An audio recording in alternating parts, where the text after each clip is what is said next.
So Energy Radio 106.5, let's not waste time. I've been told I should work on radio all my life, and this is me submitting my application.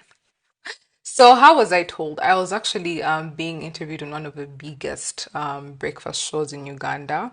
I went to the radio station just in case y'all are hiring me, so they're competition now. So when I moved out of the interview, one of the news anchors at the radio station at the time told me, "Oh my God, hi baby Gloria, are you going in for the interview?" So I'm like, "No, I'm already done." So she's like, "Wait, you're the one that are interviewing?" So I'm like, "Yeah, I was the one being interviewed." Then she's like, "Oh my God." I was telling everyone here that whoever is being interviewed now should work on radio. They have such a radio voice. We need her in the radio industry. Then I was like, for real? That's what you said? Then she was like, yeah, at the time I was really young. I didn't really think too much on it, but after that it became louder in my ears. Like everyone kept on telling me, why don't you work on radio? You should work on radio. You should work on radio. So I'm even more qualified. I'm doing journalism, media studies, and PR. I will do other degrees after that. So I'm qualified. I'm in communications. I'm a brand. Ciao. Nkwaniriza nnyo gwandaba ku Emboozi mu UG nze Geoffrey Mayanja aka Mr. Wagwan webale kundaba yonna gy'osinzira okundaba. Olunaku olwaleero bwe twogerera mwana muwala Baby Gloria, omwana ono tumumanyi bulungi nnyo okuviira ddala mu buto gwaze agoberera. Baby Gloria mwana muyimbi ayimba ennyimba za gospel nga bwe ngenda okukunnyonnyola, naye nga bwe twogerera essaawa zino ekibuuzo kiri nti yavudde mu kuyimba agenda kukola ku radio oba agenda kusigala ng'ayimba nga bw'akola ne ku radio. So bye tugenda okunnyonnyola olunaku olwaleero just gwempa amatu nkunnyonnyole ebikwata ku mwana muwala Baby Gloria nekyaliko essaawa zino ne ddiiru ennene. Hi guys, I come bearing the best news ever. Stand a chance to win a spa date with moi, still under Soloza always. For this particular challenge, all you have to do is to record a video talking about your best always product and why you love it. Meanwhile, when you win this challenge, you do not go on the spa date alone with me. You are allowed to bring 3 of your friends, so y'all know each other and it's me trying to fit in, you know? I cannot wait. I'm really excited. Follow the instructions below. Put all the necessary hashtags so we can find your video and stand a chance to win a spa date with me. Mwah.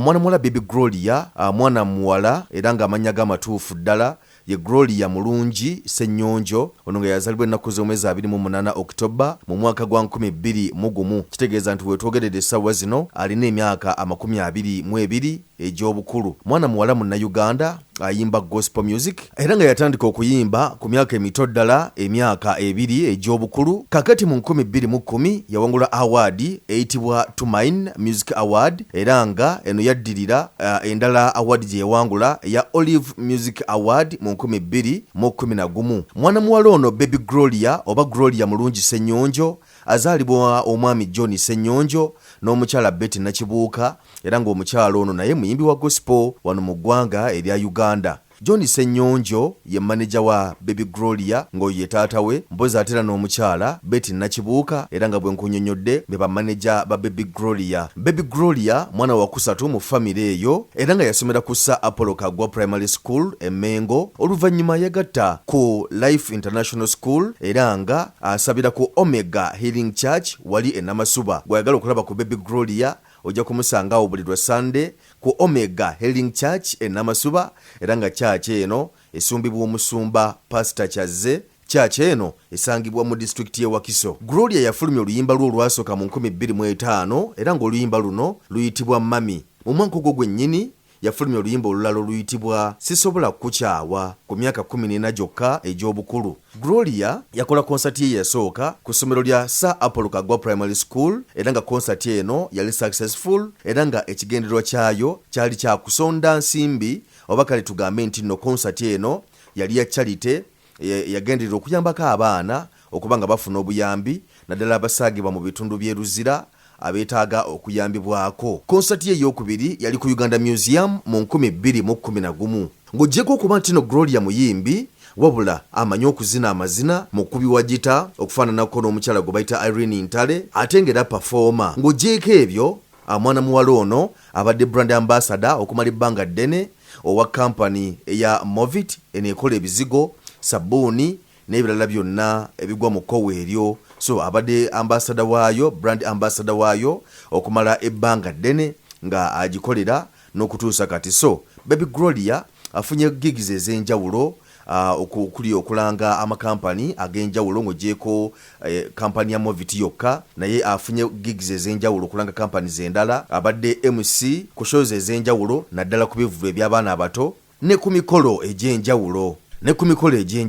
Baby Gloria ayimbye ennyimba ez'enjawulo okuli Mami olwafuluma mu 2005, Sisobola Kukyawa olwafuluma nalwo mu 2005, Mbundi Lubuto olwafuluma mu 2015, Okusaba olwafuluma mu 2016, Godwin, Remote Control, Talanta, Luyimba Lwo, Mujje Tusanyuke olwafuluma mu 2016, Daddy Wange, Church Swag, Happy Birthday, I Have a Friend, Mwoyo Wange, Naz'okusenga nnyimba n'ennyimba endala nnyingi. Wabula akozeko ne kolabo n'abayimbi ab'enjawulo okuli oluyimba olwa DNA lwe yayimba ne Luyonga n'olwa Save Life lwe yayimba ne Levikson. Baby Gloria akola charity ng'ayitira mu kibiina kye ekiyitibwa Gloria Hearts. Kino kiyamba abaana bataliiko mwasirizi era nga yakitandikawo mu mwaka gwa 2016. Abadde nominated mu awards ez'enjawulo okuli Buzz Teens Awards nga Best Gospel Song mu 2019, abaddeko mu Hip Hop Music Awards eza 2018 era nga yanominatingibwa emirundi 2, Best Religious Gospel Singer, Best Religious Gospel Video, Mbundi Lubuto, era nga yanominatingibwako ne mu London Africa Gospel Music Awards. Ebikwata ku Baby Gloria bingi nnyo, toyinza kubimalayo,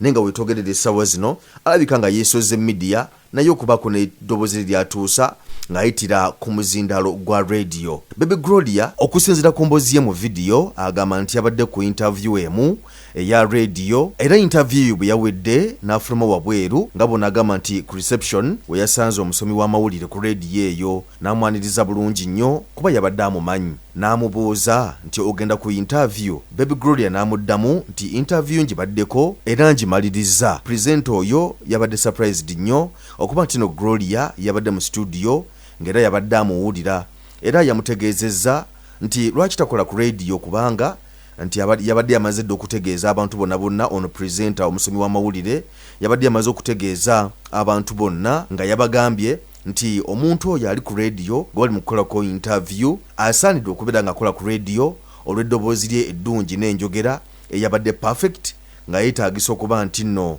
ayingira industry ya radio. Era bw'atyo mwana muwala Baby Gloria yasanyuse nnyo okuba nti yafunye information eyo okuva ewa present oyo, ate nga naye kennyini Baby Gloria alabika ng'ekyokukola ku radio naye akyagala. Jjukira Baby Gloria mwana muyimbi, omuyimbi wa nnyimba za gospel ate nga brand ambassador wa Movit, akolera ne company endala okuzikolera obulango n'ebirala byonna okuzirangirako n'ebirala byonna ebigwa mu kkowe eryo. Kakati ekibuuzo kiri nti mwana muwala ono bw'aba afunye omulimu ku radio anaasobola okusigala ng'ayimba oba nedda? Anaasobola okusigala ng'akola oba brand ambassador mu kampani ya Moviti oba nedda? So n'ebirala bingi nnyo ebyetaagisa okwongera okutunuulira ennyo singa Baby Gloria abazze okukola ku radio. Era bw'omuwuliriza owulira nga eddoboozi lye n'enflowinga ye oba n'enjogera ye entambuza y'ebigambo olaba nti era ddala kituufu agwanidde okuba nga akola ku radio. Naye ekibuuzo kiri nti bw'aba atandise okukola ku radio tekimukose nga bw'abadde atambuza emirimu gye oba kinasigala kimwongera tutumu? Weewawo okuyimba kweko kubaddewo era agezako okuyimba bw'atyo newankubadde nti nno talinawo oluyimba lw'amaanyi lweza kugamba nti nno luno lwalinawo olwakabi olw'okubenya essaawa zino, naye nga abadde agezezzaako okwebrandinga bazadde be basennyonjo badde bagezezzaako kumubrandinga mu ngeri y'enjawulo n'okusigala ng'atambula.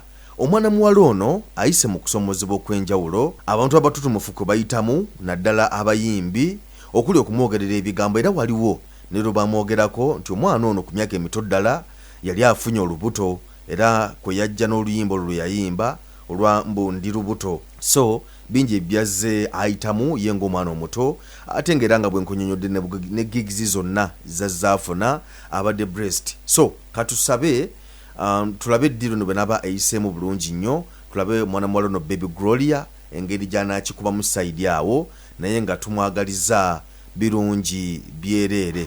Nze Geoffrey Mayanja aka Mr. Wagwan webale kumpuliriza n'okundabanga ku Emboozi mu UG entakera. Emboozi mu UG entakera.